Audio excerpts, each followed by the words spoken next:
Well, hello, everybody. Let me get all my cameras going.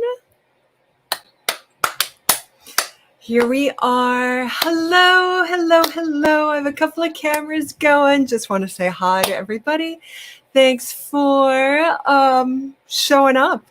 I'm on a couple of different platforms right now, just seeing how that works and a couple of different ways to do it. I have some of my H2O, and as you can see, if you're on Facebook or YouTube, you can see that I have meditation for light workers, aligned light, love, evolve energy. If you're seeing me on Insta, IG, okay. All right. So anyway, Instagram's talking to me. You won't see any of that. You may see a little bit of a heading that talks about what I wanted to talk about today. Where's my book? Because I have some books I want to show you. You know what? I was just on another conversation before this. It's over on my bedside, but I have another copy of it right back here. Will my thing reach so that I can get this other book? It's significant. What we're going to be talking about today, what I'm going to be sharing with you today, and we're not going to be on here for a long time. What I'm sharing with you today has everything to do with, and I didn't do extra, so hopefully you on IG can hear me okay. I know it's kind of a thing, but I may end up using, because I don't really need these. Let me get some of my tech together. Well, hold on. Here we go.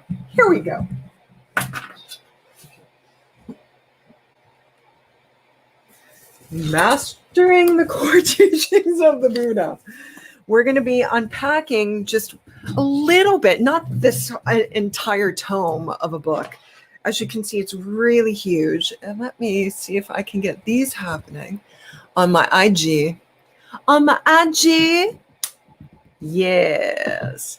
Thank you very much. And thank you very much. You should be able to hear me much better on IG and about the same, my other platforms. Let me see if I get the comments. As you can see, it's a little bit chaotic just trying to get this going. There's a lot of that happening. I'm coming off of a couple of days of migraining.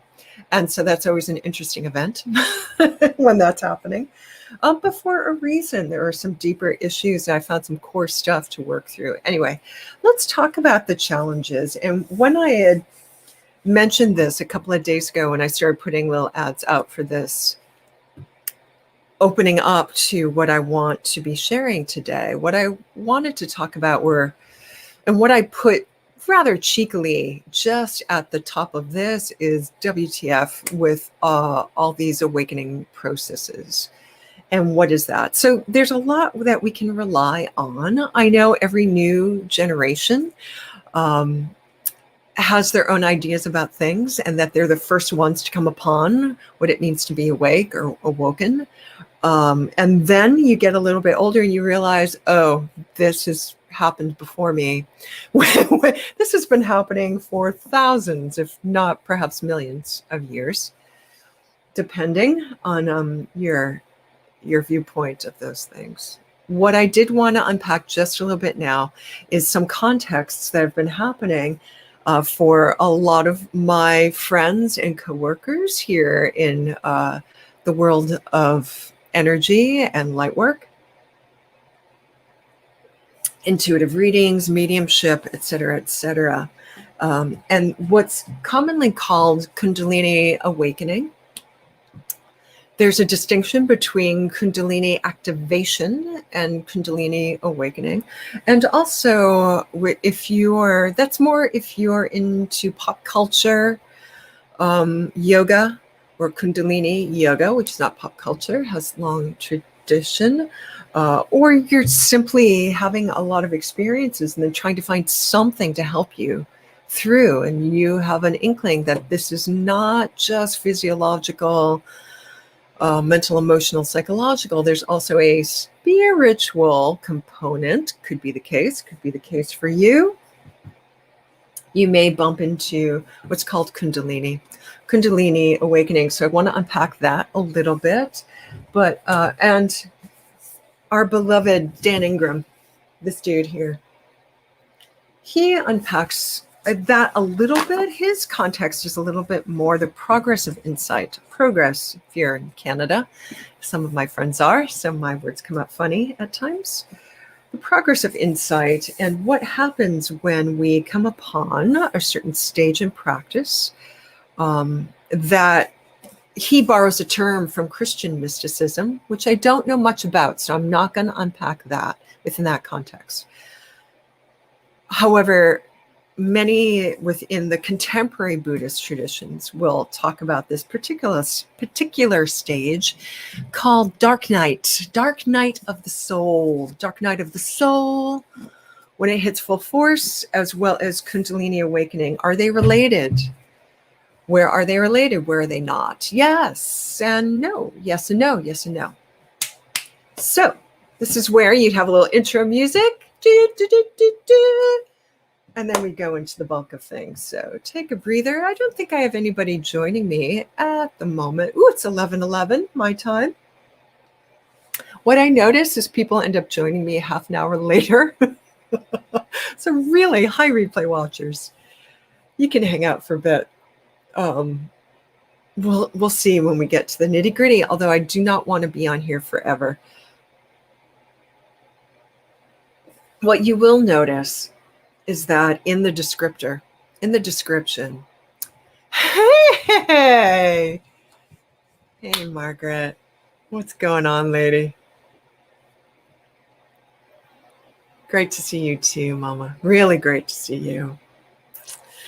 What you'll notice in the written feed here is that I have two links. Both, if you find yourself in the midst of a really challenging awakening period where there's a lot happening physiologically, as well as mentally, emotionally, perhaps spiritually, energetically, there are people and groups, support groups, and people that you can reach out to. One of the links above, I believe it's the first one, I'm not sure which is first, which is second, is the Spiritual Emergence Network. It's a .org, I believe. The link is there. Please check that out. That is a resource center. So it will connect you with people that you can connect to, as well as other videos and books and centers. It creates this network, as well as therapists trained in and working specifically with spiritual awakenings. Hello, Amy. How's Florida? And hello, Melissa. Beloved.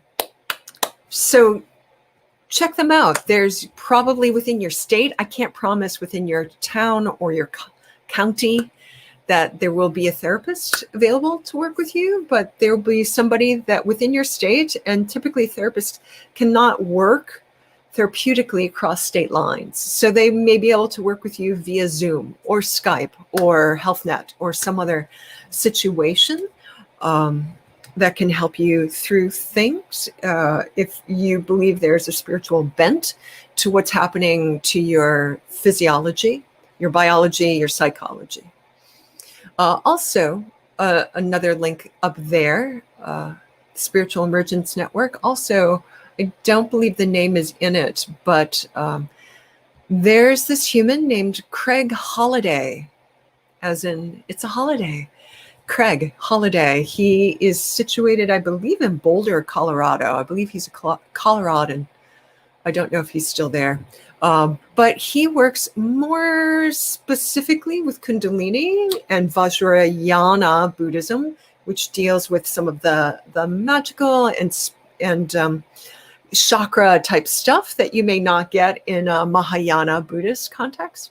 But he works more specifically with the Kundalini processing, and has a support group, has lots of talks. He's another, I think, really reliable, really great resource. So those are the people. If you're in trouble, if you're in deep doo-doo, those are the people to check out. Hey, D. Debbie, how's Florida, lady? Got my Florida peeps here, my East Coasters. So those are the two resources that I wanted to point you to. If there's something going on that really, I hear you, Amy. If you really need help, in terms of what we as energy workers, etc., what we can offer you, we have limits there, legal limitations on what we can do as energy workers, who could take you a bit further into your psychology and biology in terms of your nervous system. That would be a therapist, a licensed trained therapist who also has a spiritual bent as well. So the two places that I have links above, those are places to find those kinds of people. It's not exclusive to those two places, but in terms of if you want a recommendation from me, those are two great places, and I think are super useful, super helpful. That's all I have to say about that. So when we talk about Kundalini, it's distinct from a dark night of the soul. It would be your beginning stages and start to carry you through the dark night. And then there's something that happens towards the end of dark night. And some of that is unpacked in this. This is kind of my Bible in terms of spiritual work, I have to say. It's a meditation book with lots of very cheeky philosophy. It's mastering the core teachings of the Buddha and unusually hardcore Dharma books. So it is quite hardcore. I mean that in the punk term, as well as intensity. Super helpful. So let's talk about it a little bit. My offerings today come from direct experience, what I have been through in my decades on the planet, as well as a thesis I did when my Kundalini was awakening and towards the end stages of that, as well as progress on the path and dark nights that weaved in and out throughout the whole thing. So the actual experience and then the research that I did in graduate school, as well as working with other clients, etc., PTSD people, etc., small t, capital T, that's part of my foundation of how I'm speaking to you today, and why I can recommend those two places. Other people as well, but anybody that I worked with specifically, you will find them on the spiritualemergencenetwork.org or whatever that is up there.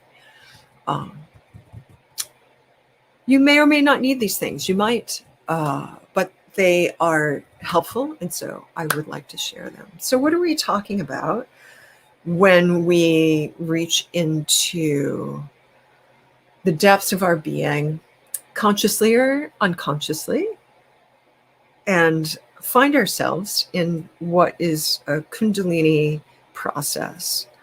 So before the awakening happens, there's something of an activation. An awakening might, you could infer from Kundalini awakening that you're further along the process, if not in the completion stages of your Kundalini being fully awakened. The first, and generally we're speaking about the first time this happens. I think people have this idea that it awakens in you and then you're done. It's like you brush your teeth. It's something that will continue to flush through your system throughout your entire life. The first time's the hardest, which is why it's a big deal, which is why we have people and support groups helping us through that first time.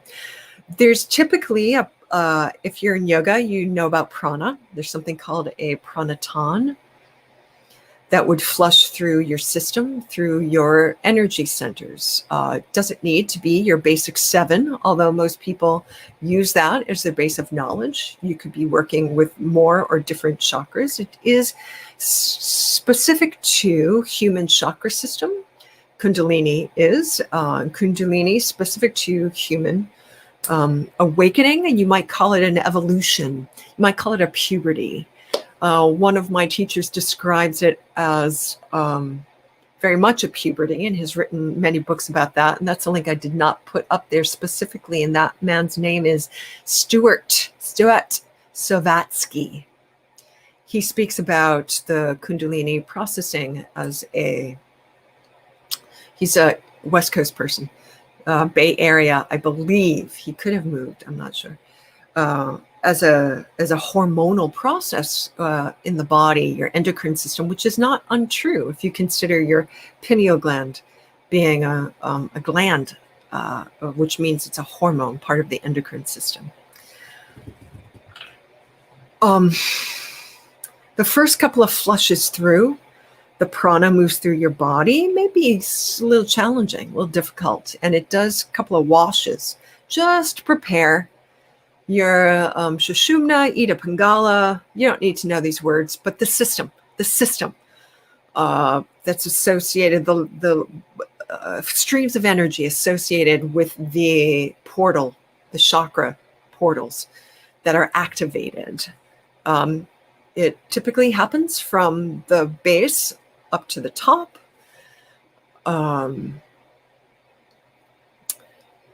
And when the system is ready, it will happen in one fell swoop. Although, for safety's sake, more often than not, I don't have any percentages here. It's safer for it to keep safe in terms of keeping the body alive. That it happens over the course of years. So it will activate and subside, activate, subside, activate, subside. And then once enough of that has happened, it will come full force and full blown.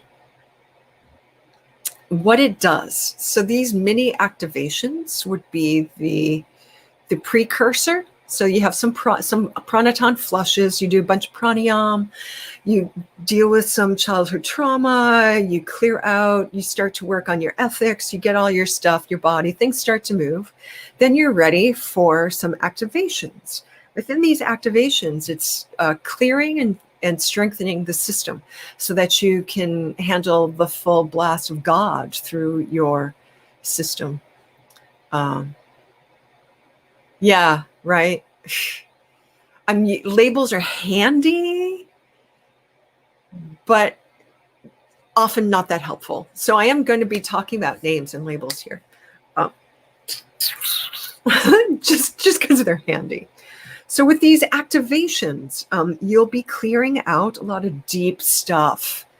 You could have spontaneous body movements. You could have strange pains, usually associated with the spine. So back, thoracic region, neck. You'll be stiff for no reason for months, and then something will be worked out. Usually pretty subtly, but it's just beginning that process of internal triggering, of cleaning you out. The full force of God through you will not abide any cracks or leaks or distortions in terms of trauma, in terms of ethical behaviors. There's no, it will cause a lot of damage if it comes on full strong when there's not enough strength in the system to handle the full strength. So when it begins to activate, people report burning sensations. Yeah. People report burning sensations, odd dreams, hallucinations, fevers. They think they have meningitis. Like it's the same stuff that may have been happening in the early pranaton and activation stages times 100. So you may feel like you need to be hospitalized for a psychological thing or a physical thing. Unexplained. There's nothing wrong with you. Tests show nothing wrong with you, but there's this intense discomfort. It's a really tricky period. It starts to, once you're after the initial, stages, if you sit on your cushion and you're flailing around your room because it's beginning to clear out, if you're flailing around, if you're acting strangely out, the flailing and the acting out are indications that there are blocks. The energy is moving through those blocks in strange ways to purify them, to clean them out, so that a stronger force can move through them. That's what the spontaneous movements are. That's where we get yoga from. Historically, that's where, the asanas, that whole thing, that is a very late addition to the whole yoga tradition that came, more than 1,000 years later. That's Patanjali. Before Patanjali, and we're talking about the yoga, and then we get Iyengar and Krishnamacharya, who was Iyengar's teacher, and that's where we get more gymnastics. Before that, gymnastics were happening organically, right? It's a physiological, the Kundalini portion is the physiological portion. That's the physiological portion of the event. After a certain point, and as I move on, because I want to get through some of these other ideas, just to give you a framework before, but I don't want to downplay the significance of the pranatan, the Kundalini activation, and the late stages of Kundalini awakening, Kundalini rising. It's significant. It can wreck your life. Behooves you to get really clear about your ethics and a good meditation practice down before too much of it activates. You may have that choice, you may not. It's important to get your ethics together. It's important to get some solid equanimity and some self-care down. There you go. The only thing to do is exactly what she's talking about. The only thing to do is, if you have the presence of mind to not activate yourself in some psychological trip about it, the only thing to do is to relax through it and trust. If you've been meditating or studying in some other tradition, you probably have some of those skills there. Anybody, as I mentioned, Craig Holliday will recommend again and again and again, don't attach stories, don't attach your psychology to it. It's there to flush out your stories, so they will activate and they will leave. So you guys, I'm talking now about the first time it happens, okay? The first time.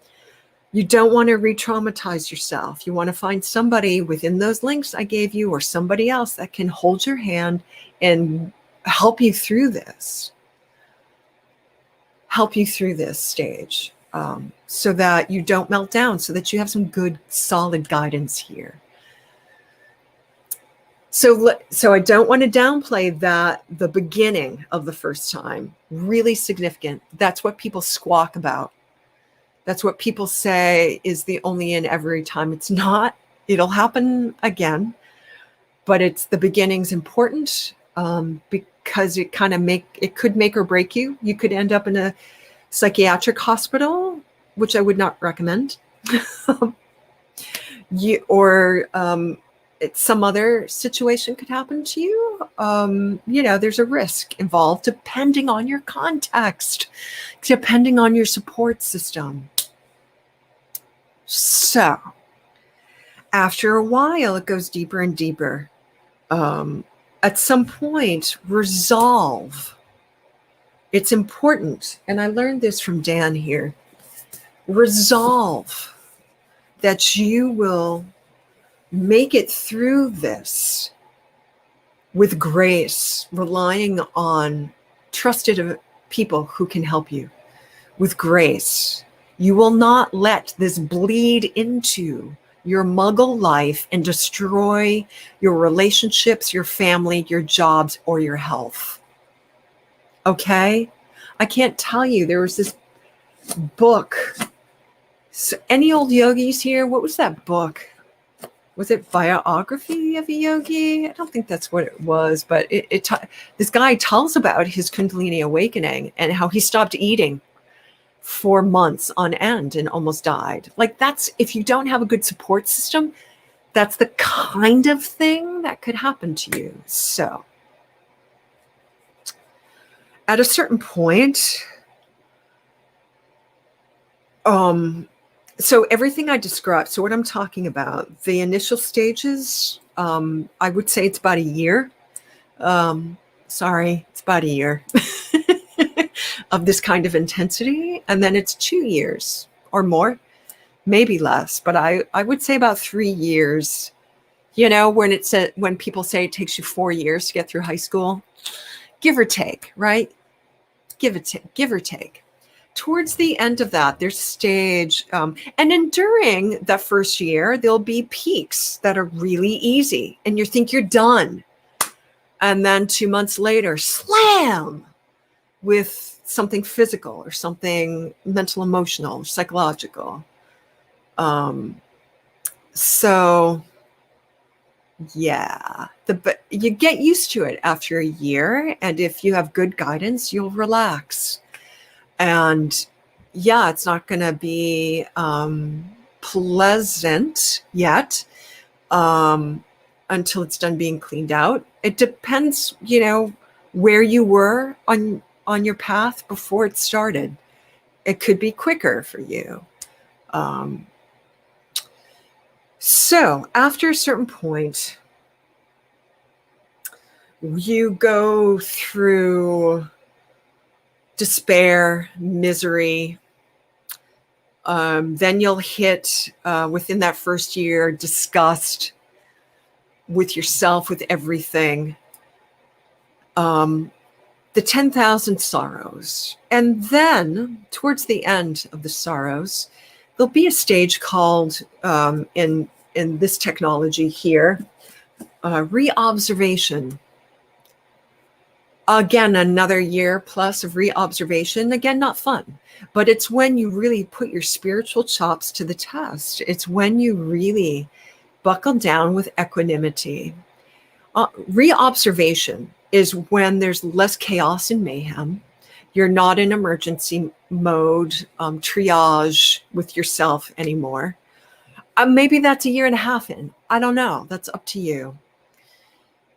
Reobservation is when this stuff is still going on, but you are no longer triggered by the chaos, the mayhem, and the triggers as much. You're walking wounded, which is a weird thing to say, though it's kind of true. You can bear witness to the deepest in darkness that life can throw at you with grace and equanimity. It's a really tough period because the light hasn't come yet. It's a really, I'm just going to tell you straight, in some ways it's harder than the suffering.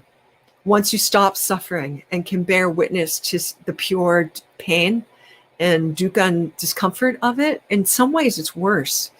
Because it's not gone, because it's still there. And there's a peacemaking with it while it's happening. This is when the big healing takes place. Once you can reach the stage of reobserving without devolving and going off track into, a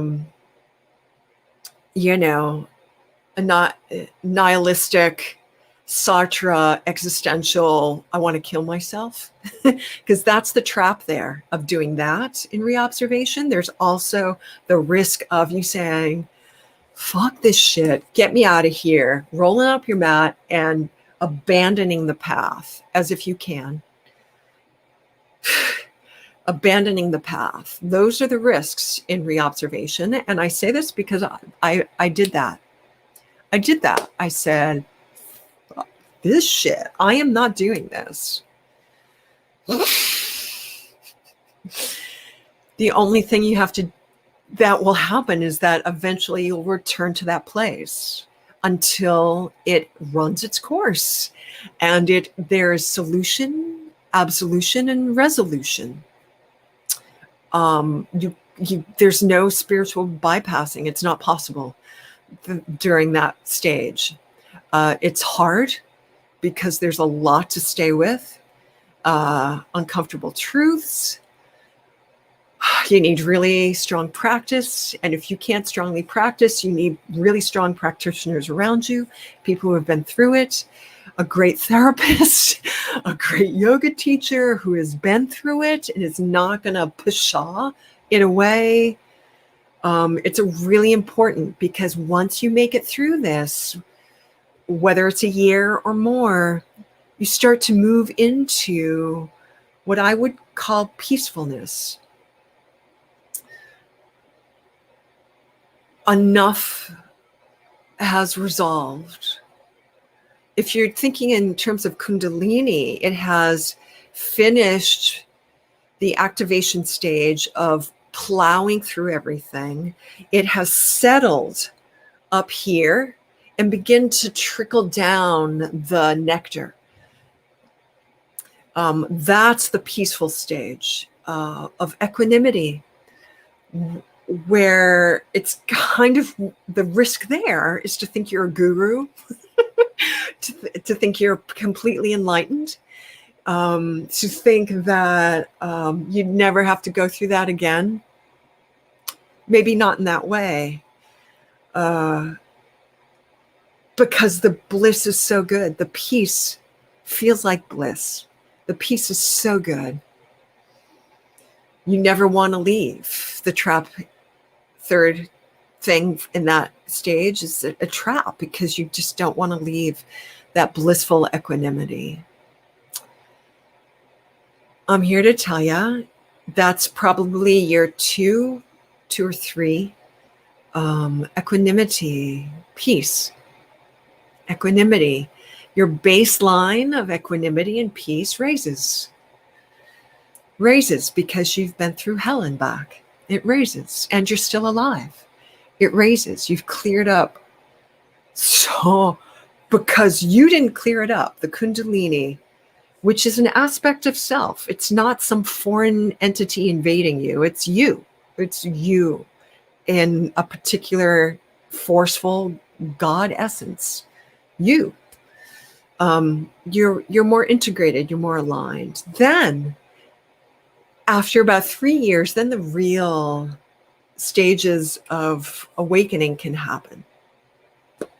When a lot of people talk about woke nation, they haven't even hit the first bit, or maybe they've started with the pranatons and the body movements, and they suddenly see things, and their clairs are suddenly open, and at some point, the shit hits the fan, and you abandon the path, or you stick with it. If you stick with it, you got to go through hell.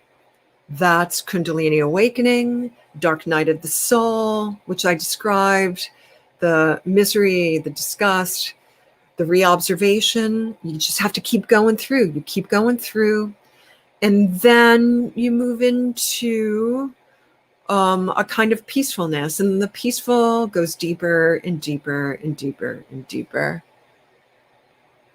Yeah, Margaret, yeah.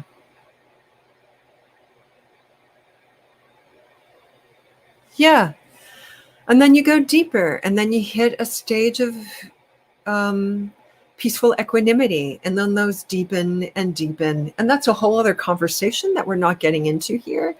But that's when other Kundalini flushes, awakenings can happen, and they aren't going to knock you on your ass like this first go around. They just aren't. If you complete the first go around, they will happen again. They will. That's, I mean, if you're a female, do you just get your period once or for 1 year? No, you get it until you're in your 40s or your 50s. You keep getting your period. The Kundalini keeps moving through your system. Even if you hit equanimity, it's just not going to be as big a deal. It's not as big a deal because you're not in resistance anymore. There's just not as much resistance. That's why it's painful. What's why pain turns into suffering? When there's resistance and clinging. So that's the gift, is that you are clarified.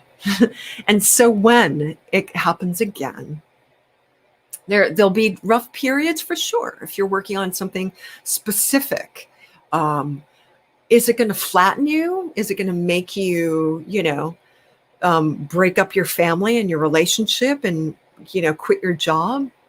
Probably not. That stuff happens the first go around. That stuff happens in Dark Night. That stuff happens before Dark Night and Kundalini Awakening. More in Dark Night, and reobservation. That's more where you're going to destroy yourself and your life. that's more the tendency there. Then you get over yourself and you get over all of it.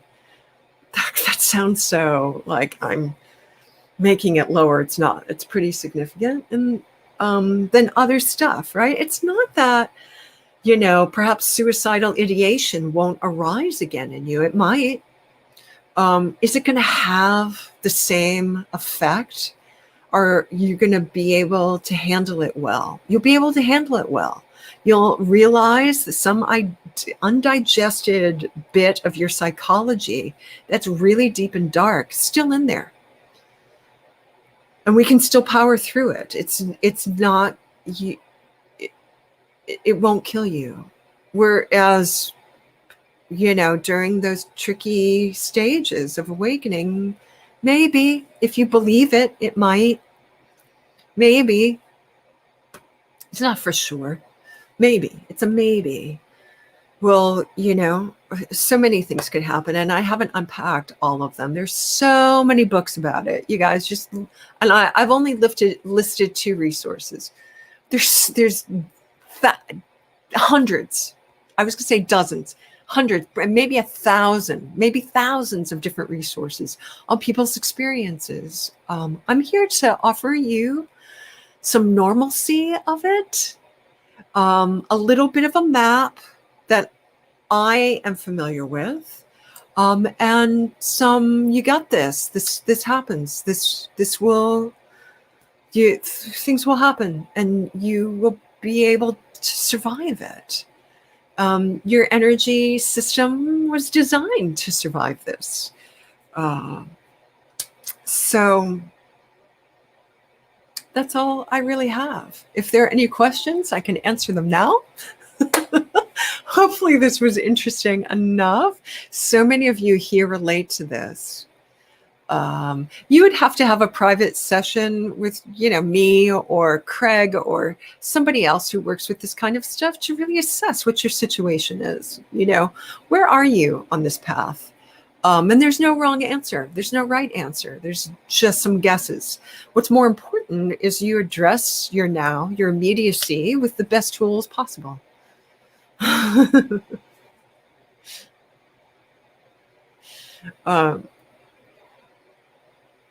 To help you through this, it forces you to find community. It forces you to accept divine force energy. There's no forcing. It gives you a big opportunity, huge opportunity for growth, evolution, and expansion within those areas. And that's the point, really. That's the point. So hopefully this was clear as mud, and hopefully it was helpful in some way. I know it's scary, and I know it's overwhelming, and it can be a big deal. So was driving a car for many of us the first time. So was the first time you had sex. So was many firsts are like this. This is a profound, big first that you will survive. And there will be dark emotions and dark experiences that you will find grace and equanimity with eventually. Okay, Rachel, I'm so glad. I'm so glad, everybody. You guys have been so engaged. I'm so glad. And everybody's at different stages, you know. So that's what happens. If anybody says that they are awakened, that they have awoken, question them. Because it's not a state, it's an event that happens again and again and again. You are in an awakened state. You have had an awakening. You've had an enlightenment state. And eventually, you will have more and more and more. If you choose to be a renunciate and dedicate your life to that kind of growth and experience, you will have more and more that look like that. If you choose to walk the middle path of a householder, of a muggle life and that path, then it'll be more interesting and they'll be more sporadic, but there will always be entry of stream. Stream entry is another kind of awakening that's less disturbing, that happens after much equanimity, much concentration practice, much equanimity practice, where the loudspeaker on the three characteristics of existence become a lived presence of impermanence, ouch, pain, suffer, our tendency to suffer, and there's no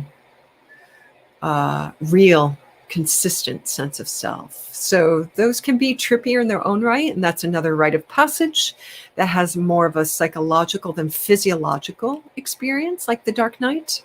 Those three experiences could happen during the reobservation period I discussed, but they are more likely to happen post equanimity.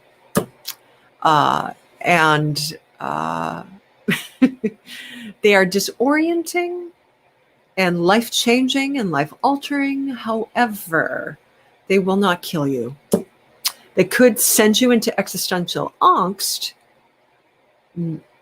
but it's a whole different experience and process that is post all of this. So, hey, here's a Lauren. You'll have to listen to the beginning because I'm about to end this here. So, and that happens again, that kind of awakening happens in moments, every moment, really, that you're available for that to be your experience. It's not, and for longer and longer in terms of time, periods of time. And then it will disappear or dissipate, and then you'll come back. It's impermanent. As a human in time-space reality, you live in that flux. Those awakenings are outside of the flux, and so they appear to be permanent. And in their truest aspect, they are. However, your life in a body precludes your being in that state in any kind of consistent way until you leave the body.